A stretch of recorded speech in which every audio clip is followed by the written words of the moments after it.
In light of the recent events in Burkina Faso, some people with colonized minds try to downplay the attempts of the African people to liberate themselves from colonialism. This video is not dedicated to these docile men who would sell their mothers to get the blessing of the colonizer. In 1983, a Burkinabe military officer named Thomas Sankara seized power in a popular coup aimed at eliminating corruption and the dominance of French colonialism. Upon his arrival to power, Sankara worked to implement ambitious economic reforms that achieved the interests of his people, and he renamed the country from Upper Volta to Burkina Faso, which means land of incorruptible people.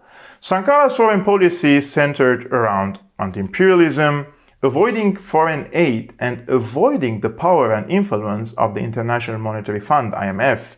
As for his internal policy, it focused on preventing famine with agricultural self-sufficiency and land reform, prioritizing education with a nationwide literacy campaign, promoting public health by vaccinating 2.5 million children against meningitis, yellow fever, and measles, planting 10 million trees to stop desertification, which is the first of its kind in the history of Africa, self-sufficiency, as Burkina Faso became the first country in the history of Africa to be self-sufficient with a surplus in production, commitment to women's rights, as he is considered the first president in the history of Africa to prevent female genital mutilation and child marriage and to appoint women to senior government positions.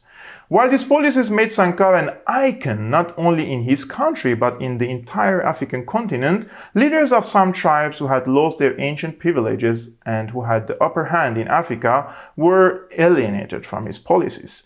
In addition to the fact that the corrupt leaders in some African countries stood against him for fear of the spread of his revolutionary ideas that threatened their interests in the rest of the African countries. Therefore, they allied with France, which was tired of Sankara's anti-imperialism and planned to overthrow him through Sankara's friend, who betrayed him and cooperated with French intelligence as he staged a coup against Sankara and killed him in 1987. A week before his death, Sankara said, "Revolutionaries can be killed, but their ideas cannot be killed."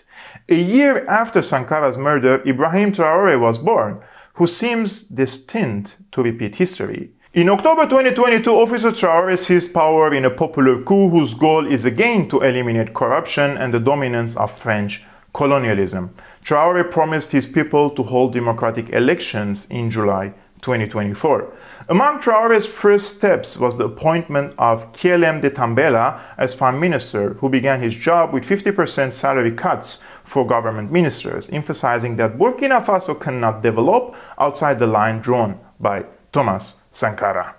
At the same time, Traore refused to be paid any presidential salary and remained on the same income as a military commander in order to show the spirit of sacrifice that must inhabit all of Burkina Faso in the current situation of our country. Traore calls for a closer relationship with Russia as a rising power, which unlike France has no history of regime change in Africa and didn't kill its leaders and has no role in monetary slavery and economic oppression on the continent. In addition, Burkina Faso during Traore's era tends to support federalism among African countries or the United States of Africa, a term that entered the popular dictionary of the streets of the capital, Ouagadougou. In general, Traore showed a political and philosophical understanding to achieve justice and fair distribution of the wealth of Burkina Faso and benefit from it. According to the Prime Minister of Italy, Giorgia Meloni, France prints francs for 14 African countries and applies its own fees to it. French companies employ underage children to dig for gold in Burkina Faso.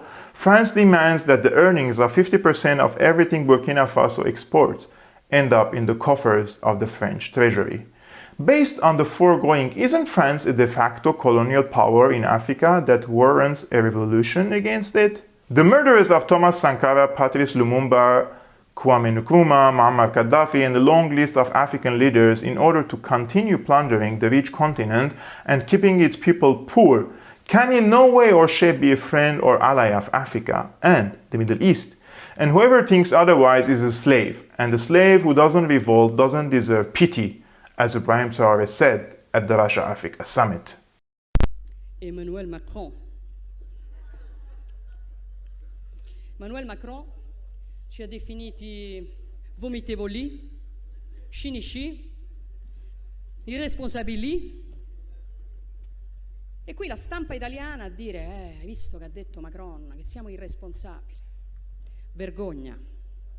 Irresponsabili Emmanuel Macron sono quelli che hanno bombardato la Libia perché gli dava fastidio che l'Italia avesse un rapporto privilegiato in campo energetico con Gheddafi, esponendoci al caos migrazione nel quale ci troviamo.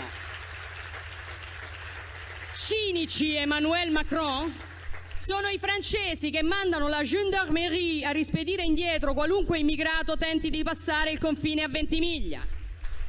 Ma soprattutto, perché le cose vanno raccontate come si deve, vomitevole è chi... Buono, che lo vuoi tu? Ci hai mai tolto il pathos? Vomitevole è chi, come la Francia, continua a sfruttare l'Africa stampando moneta per 14 nazioni africane sulle quali applica il signoraggio, facendo lavorare bambini nelle miniere, estraendo materie prime come accade in Niger, dove la Francia estrae il 30% dell'uranio che gli serve a far camminare le centrali nucleari e il 90% dei nigerini vive senza elettricità. Non ci venire a fare lezioni, Macron, perché l'Africa scappa da voi e la soluzione non è spostare gli africani in Europa, è